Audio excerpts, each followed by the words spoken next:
This is Free-Range Digital Design Foundation Modeling, Chapter 11.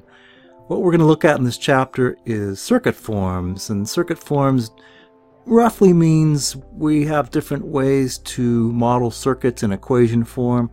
We're going to take some of those ways and look at them very closely and say, gee, that way is cheaper to implement than some other way, which is minimum cost concept. So once again, we're going to represent circuits in various ways, and then we're going to take a look at, gee, which way is cheaper.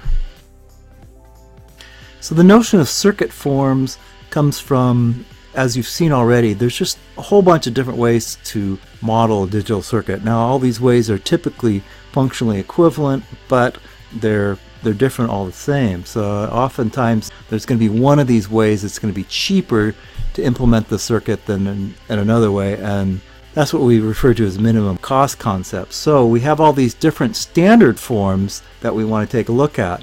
Now if you look at the average textbook, there are many different forms that they list there, but some of them are just kind of weird.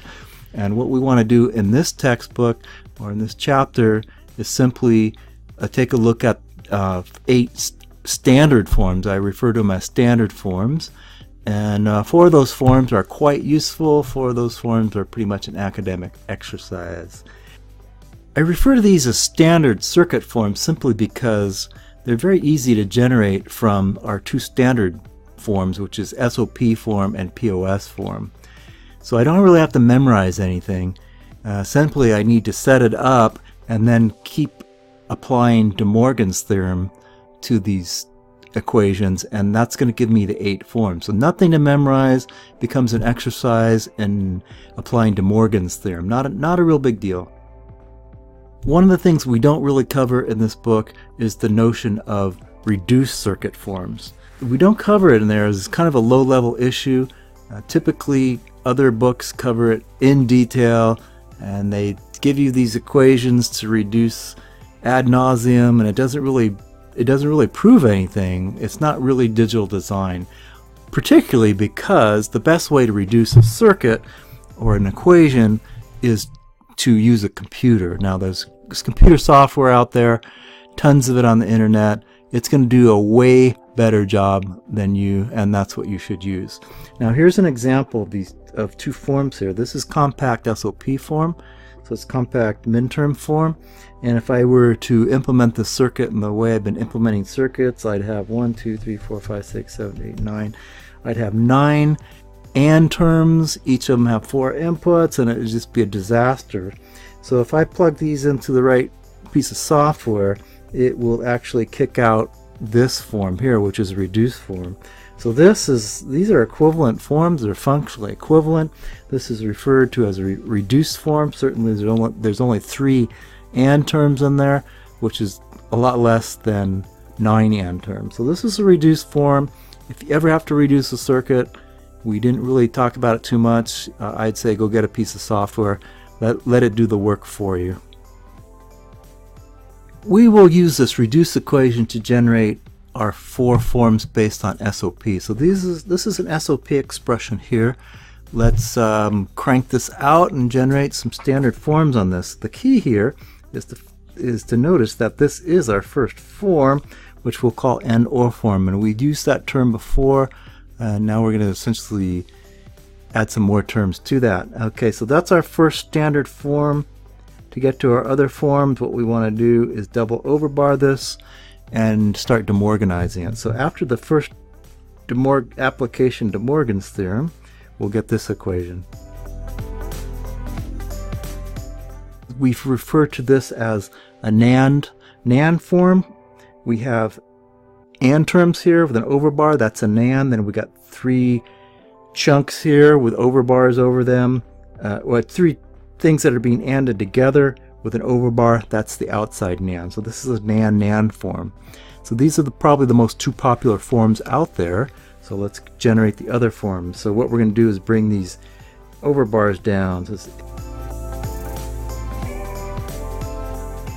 good, and this is going to be a OR NAND.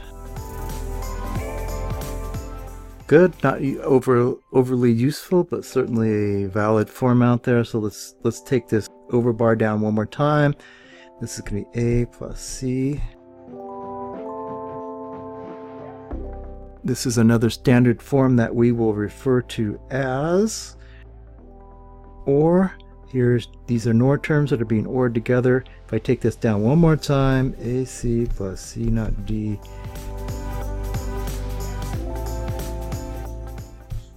The original equation. So this is once again an AND OR. So this is a cycle. It's really easy to notice if you got the answer right here. And because this one matches this one, I went through the cycle properly. These are your 4 forms associated with SOP. So this is our POS derivation. It's actually not in the right form, and what we want to do is use this reduced form to generate our 4 standard forms based on POS equations. So let's get this in the right form. What we have is an expression for F bar. We need an expression for F, and so what we're going to do is put a giant overbar over each side, and this is going to become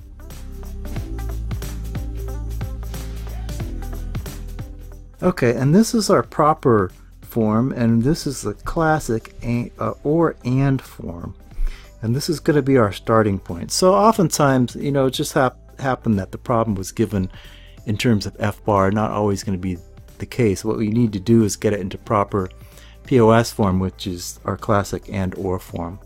So the next step is to double complement this thing and start bringing the complements down. So this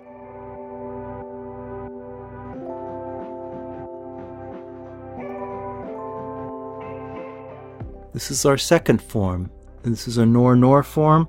We have these individual NOR terms here, and then we have 3 terms that are being ORed together with a giant overbar. That's another NOR. So the next step is to bring these overbars on the individual terms down, and that's going to be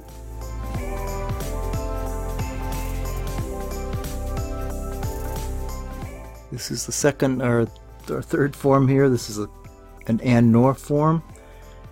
And NOR, these are AND terms. These are 3 things being ORed together with a giant overbar, which is NOR. Next step is to bring this overbar down, and we got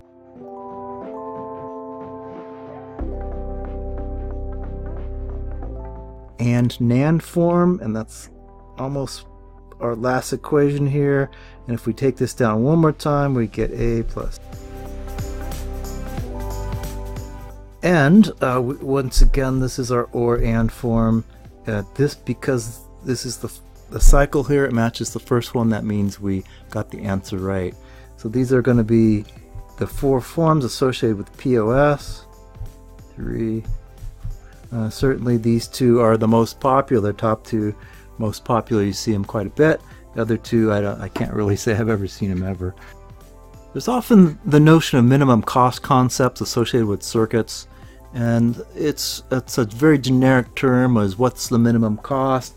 Well, if someone asks you that, you have to ask them what they base the minimum cost on. So sometimes it's the number of gates, sometimes it's the number of ICs in your design, integrated circuits.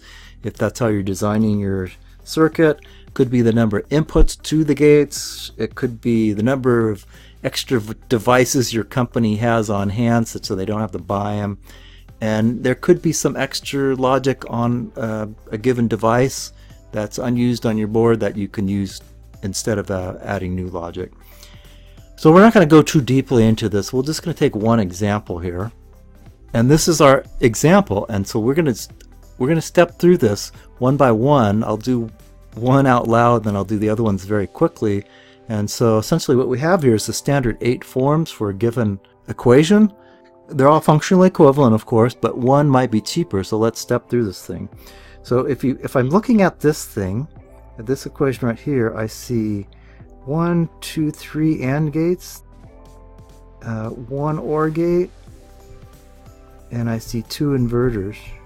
The 2 inverters are essentially C and A. I can reuse that C. I've got 2 inverted C's in there. I'm going to reuse this thing. Okay, it looks good. This NAND form, I've got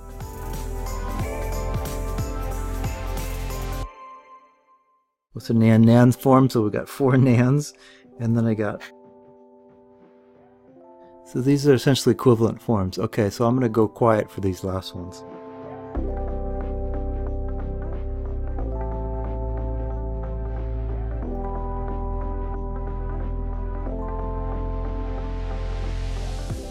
Looking at these, it's totaling this up. This takes 6, 6, 8, 8, 6, 6, 8, 8. So these are the two best forms or minimum costs in terms of gates and in terms of devices. Once again, minimum cost could mean anything. And this is NOR OR form, not NOR NAND form. So that's a mistake. If you see that here, that means I haven't corrected it yet.